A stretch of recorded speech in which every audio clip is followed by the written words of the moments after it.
সপ্তাহ দুয়েক আগে হাওড়া থেকে এনজেপি গিয়েছিলাম বন্দে ভারত এক্সপ্রেসে। আজকে আমি তোমাদের সাথে শেয়ার করব সেখানে আমাদের কি খাবার দেওয়া হয়েছিল। প্রথমেই জলের বোতল এবং তার সাথে দিয়েছিল চা এবং বিস্কিট।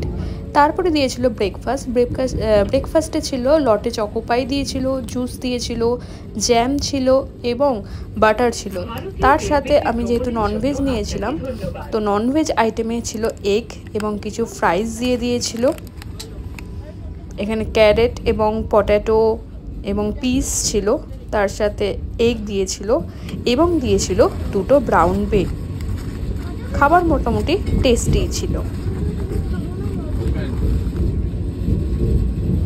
এরপরে আমাদের দিয়েছিল লাঞ্চে ছিল মিষ্টি দই এবং তার সাথে আমাদের ছিল ডাল।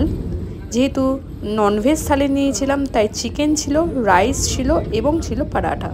এবং তারপরে কিন্তু আইসক্রিম ছিল, যেটা আমি শর্ট নিতে ভুলে